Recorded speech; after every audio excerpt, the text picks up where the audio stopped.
What does unconditional surrender mean? Unconditional surrender. That means I've had it. Okay, I've had it. I give up. No more. Then we go blow up all the all the nuclear stuff that's all over the place there. تسلیم چی بگن؟ ملت ایران تسلیم شدنی نیست. What do you think the supreme leader of Iran said that they will not surrender? Say good luck. אני מבקש להודות לנשיא טראמפ, ידיד גדול מאוד של מדינת ישראל. אני מודה לו על ההתייצבות לצידנו, אני מודה לו על התמיכה שארצות הברית מסייעת לנו להגנה על שמי ישראל.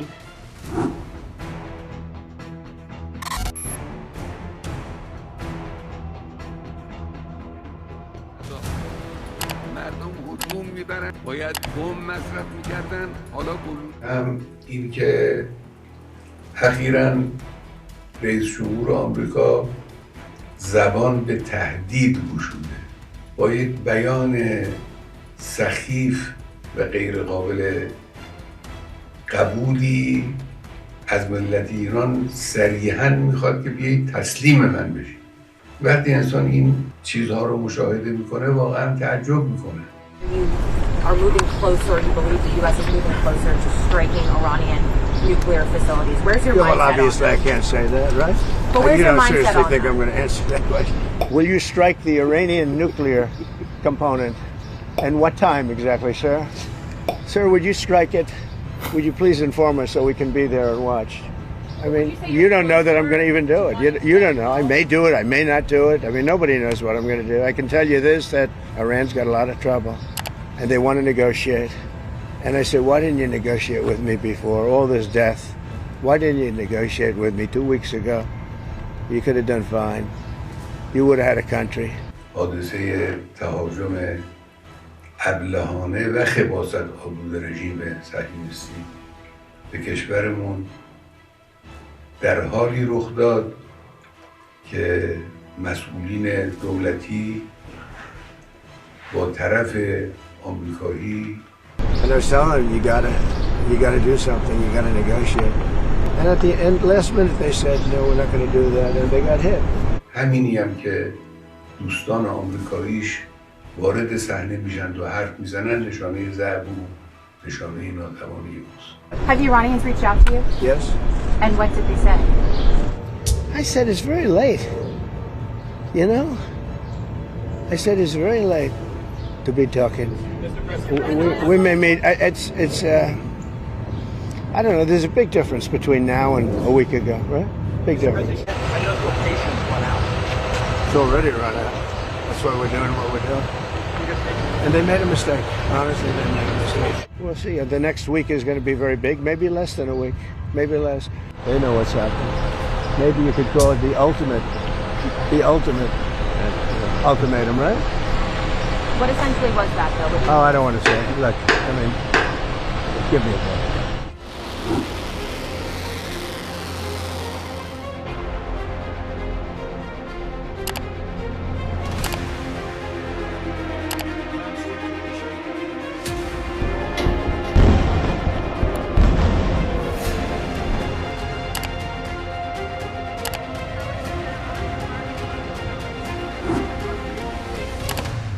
This program is the next.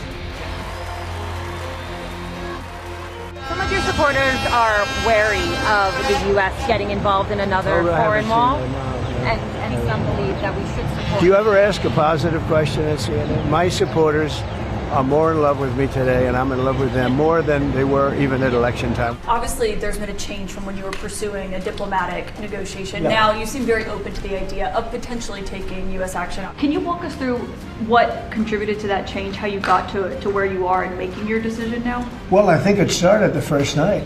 I have ideas as to what to do, but I haven't made a final. I like to make the final decision 1 second before it's due, because things change. I mean, especially with war, things change with war. Yeah. Well, I don't want to get involved either. And they'd use it. I believe they'd use it. Others won't use it, but I believe they'd use it. So that's it. It's very simple as far as I'm concerned. They can't have a nuclear weapon. That Tehran understands exactly what the president is saying. He said 60 days. They had an opportunity to make a deal. They should have made a deal. President Trump's word means something. For 40 years, they've been saying death to America, death to Israel, death to anybody else that they didn't like. They were bullies. They were schoolyard bullies. As you know, war is very complex. A lot of bad things can happen. A lot of turns are made. So I don't know. I wouldn't say that we won anything yet.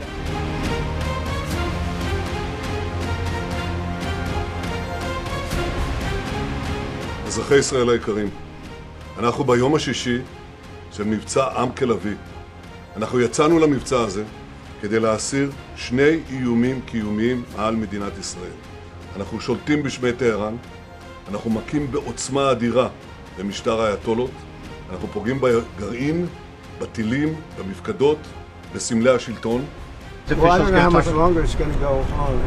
They're totally defenseless. They have no air defense whatsoever. Totally captured. You know, we've totally captured the air. اولا تهدید رو به کسی بکنن که از تهدید اونها میترسه. ملت ایران در مقابل تحمیل تسلیم هیچ کس نمیشه. But they've suggested that they come to the White House.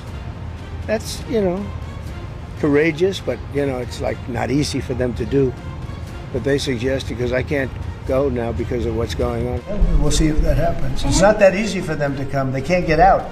You know, they're in Iran, and in one case, the guy wanted to come so badly, but he can't get out because there's bombs dropping all over the place.